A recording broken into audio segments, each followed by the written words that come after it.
Gagi, ang daming seafoods. Good day mga idol. Nandito kami ngayon sa Seafood Buffet sa may Mendez, Cavite. Tara, pasukin natin. Sa may parking area pa lang makikita mo na parang may mini farm. Kasi may mga bibe, manok at pabo. Kaso wala akong nakitang fish pond, kaya napaisip ako kung saan sila kumukuha ng seafoods. Magandang lugar, panalo sa ambience. Probinsya vibes kahit maraming dekorasyon sa paligid. Relaxing at may excite kang kumain ng seafoods, lalo kung nagkikrave ka.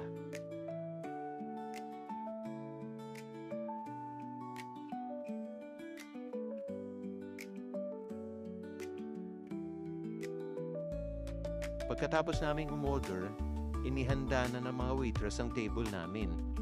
Nilalagyan nila yung table ng plastic. Naubusan na siguro sila ng daon ng saging. At syempre, hindi mawawala ang plastic gloves. Alam niyo naman, kapag nagkamay kayo, hindi agad nawawala ang amoy ng seafoods, kahit naghugas na kayo ng kamay.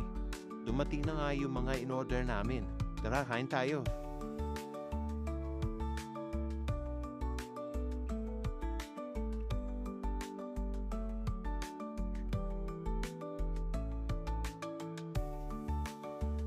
Ito nga pala yung mga in-order namin. At syempre, ang bakas ng nakaraan. Halos walang natira. Panalo. Subukan nyo rin dito kasi masarap at sakto lang din ang mga presyo. See you mga idol!